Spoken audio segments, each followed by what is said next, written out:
Ilara lived in the shadow of the mountains where the mist clung to the trees like a quiet secret. For 8 years she had hidden her voice from the world. She moved like a whisper through her small village. Careful never to draw attention, the villagers called her delicate, fragile, and strange. But none suspected the truth. She was clever, quick, and unyielding. She had learned to speak only with her eyes, her gestures, her subtle ways of showing the world she was alive but untouchable. Her silence had saved her more than once. She remembered the men who had come years ago, claiming they would take her to serve the Alpha King. Fear had driven her to lie, to pretend she could not speak. Her mute act had protected her, and her act had become habit, a shield stronger than any sword. The kingdom beyond the mountains was ruled by a man of legend, the Alpha King Alaric. Stories of him drifted into her village like smoke on the wind. He was merciless, they said, ruling with strength and fire. He chose his subjects not for kindness but for power. Yet even from afar, Ilara felt a pull toward him, a dangerous curiosity that made her heart ache. She would never admit it aloud. It was enough to watch from the shadows. One morning, the quiet of her village was broken by a stir of horses and banners. Scouts of the Alpha King had arrived. Ilara watched them from the woods, her pulse quickening. They came seeking talent, seeking those clever or strong enough to serve in the royal court. She had hidden her skills for years, but her reputation as a healer and a reader of old texts had traveled far, even to the ears of strangers. Ilara had no wish to be noticed.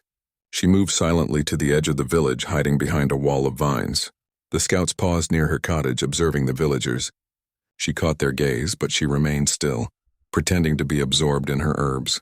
Her silence was a shield, her act flawless, but one of the scouts lingered longer, his eyes narrowing. "There," he said quietly. "The girl with the herbs. She is clever. The king will want her." Ilara's stomach tightened. The Alpha King himself could arrive at any moment. 8 years of careful silence could unravel in a single day. She moved to the shadows, ready to disappear into the forest. Yet, as if fate were teasing her, a figure appeared atop a hill, watching the village. His presence made the air heavy. His cloak was dark as midnight, his steps silent but commanding. Ilara's heart skipped. She had seen his likeness in the tales. Alaric, the Alpha King. He did not approach at once. He watched, assessing, as though the village itself were a chessboard and he were the player. The villagers stared at him in awe and fear, and then slowly his gaze settled on her. Ilara froze, the world narrowing to the weight of his eyes. They were dark and sharp, and yet beneath the cold she sensed something different: curiosity, interest. Fear rose in her chest, but so did something unfamiliar, a flutter of something like longing. She quickly pushed it down. She could not allow herself to be seen, not truly. The king approached the village, his presence demanding attention. He spoke to the elders, his voice calm but firm, carrying authority. Ilara remained hidden, but he paused, glancing toward her once more. He saw her, of that she was certain, but he said nothing. Days passed, and the king's scouts moved through the village, noting skills, intelligence, and courage. Ilara remained careful, but small slips of her talent were noticed. Her herb mixtures healed a child's fever. Her understanding of old texts solved a problem the scouts could not. Alaric's interest grew. He did not yet know the truth about her silence, but he sensed something hidden, something strong and unyielding beneath her delicate exterior. The first real encounter came quietly in the marketplace. Ilara was arranging herbs on a small stand when Alaric walked past. His cloak brushed the air like a shadow, and the crowd parted as if he were the wind itself.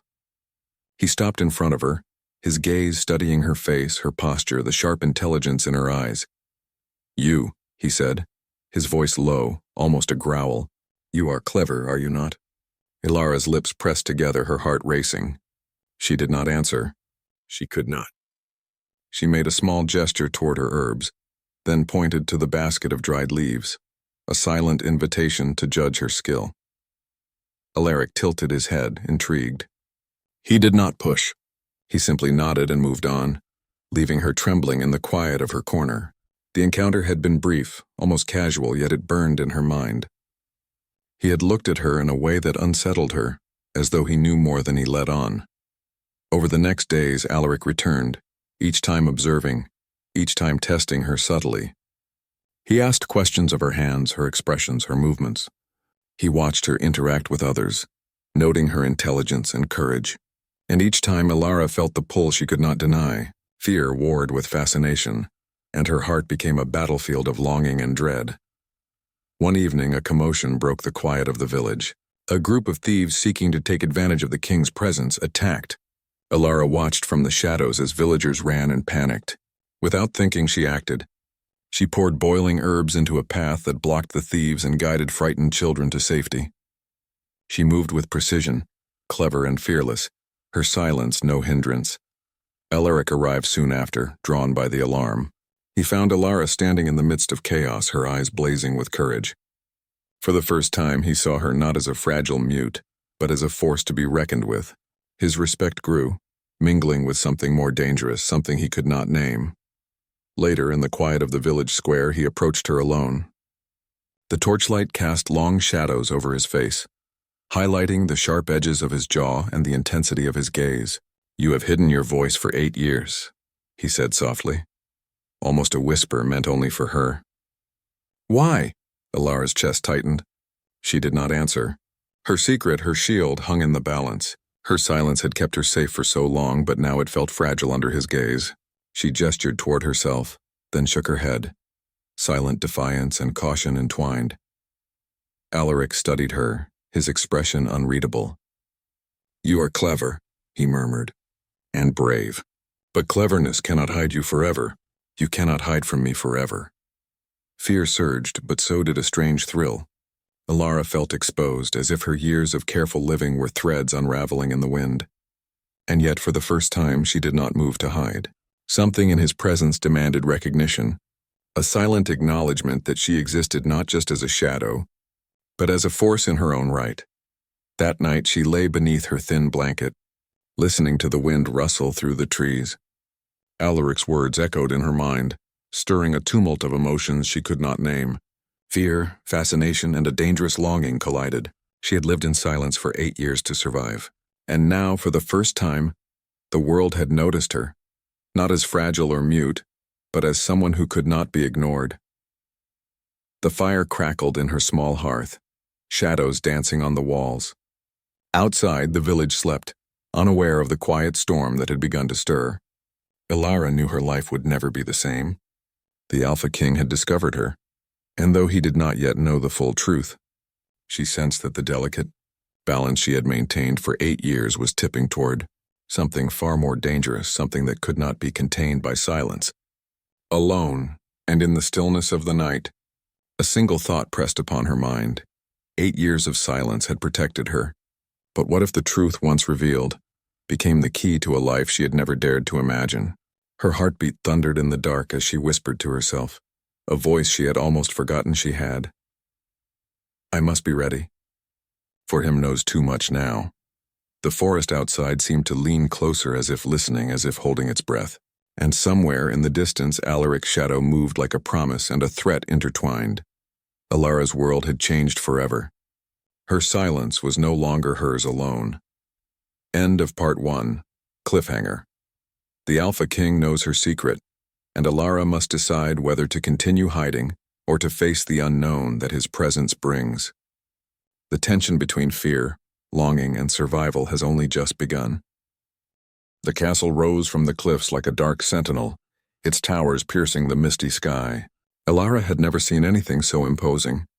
The air was heavy with the scent of stone, iron, and faint magic that hummed through the walls. She walked beside Alaric, her steps measured, silent as always, her heart pounding with both fear and fascination. For days, she had moved through the castle halls, observed by guards and courtiers, her cleverness tested in small tasks, identifying rare herbs, deciphering ancient texts, solving problems others could not. Alaric's presence was constant, though he spoke little. His gaze followed her, sharp and unyielding, yet tinged with something she could not name. Every glance carried curiosity, challenge, and an unspoken invitation into his world, a world she had avoided for so long. Alara had learned to read him in small ways. The slight tilt of his head, the way his eyes softened when he thought no one watched, the barely noticeable tension in his shoulders when she solved a problem faster than expected. Yet she could not trust him entirely. Fear was still her companion, a shadow that clung to her even in the brilliance of torchlight. The castle was not without its dangers. Whispers of curses and rival factions haunted its corridors. Some claimed that the king's lineage was cursed, that a darkness lingered over his blood, a danger that could strike anyone too close. Alara had heard these stories before in her village, but here they felt real, like shadows breathing in corners and murmuring threats only she could feel. One evening, Alaric summoned her to a private chamber. The room was lit with a fire that cast long, dancing shadows across the stone walls. A single chair faced him, but he did not gesture for her to sit. She stood at the edge of the firelight, small and tense, yet her eyes met his without flinching. "You are clever," Alaric said, his voice low and steady, "and brave. You have survived 8 years in silence, hiding from the world, and yet here you are, standing in the heart of it." Alara's chest tightened. She wanted to speak, to defend herself, to explain the fear and survival that had shaped her silence, but she could not. Her voice had been hidden so long it felt like a fragile thing, as if it might shatter if spoken. Instead, she bowed slightly, letting her eyes tell him what her lips could not. He stepped closer, his presence overwhelming. "You have power," he continued. "Power in your mind, in your courage. But power can be wasted if it is locked away in fear. I want to see all of you. Every part that you hide." The words burned into her heart. She wanted to run, to flee to the safety of the forest she had known all her life, and yet a strange pull held her in place. Something in him, the quiet respect he had shown, the curiosity in his eyes, made her wonder if the world could be different, if she could step into it without losing herself. Their fragile understanding was tested soon after. A messenger arrived carrying a warning. A rival noble had discovered part of the king's secret lineage and sought to use it against him. The curse whispered about in the corridors was not just rumor. It had begun to stir. Alaric needed her intelligence and courage, and suddenly, the quiet woman he had watched for days became central to the survival of the kingdom.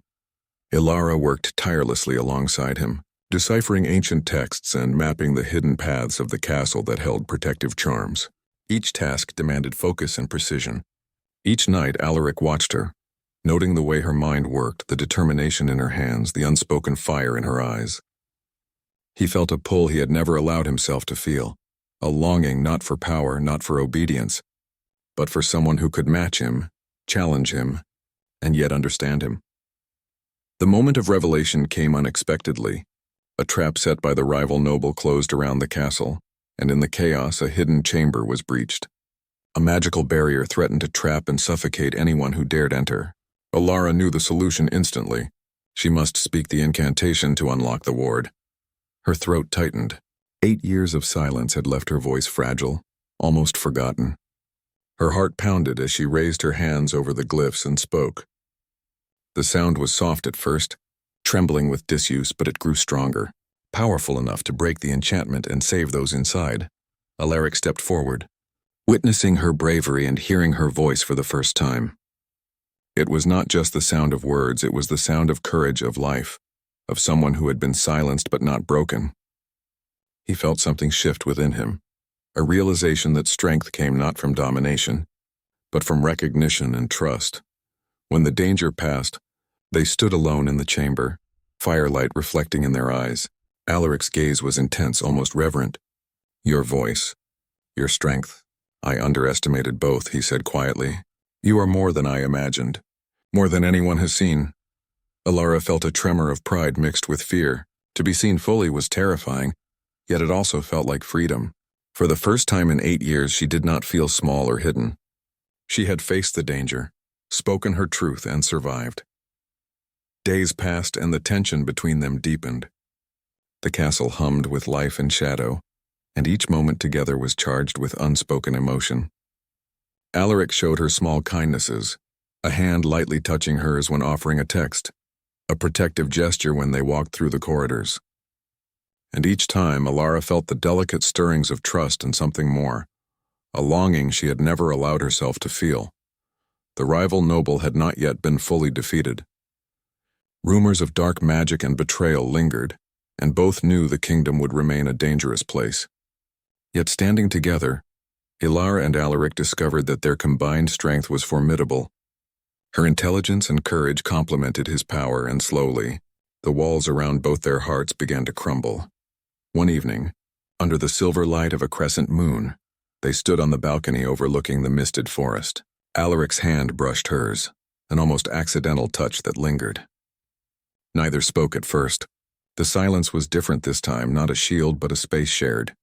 "You have changed everything," he said finally, his voice low, intimate.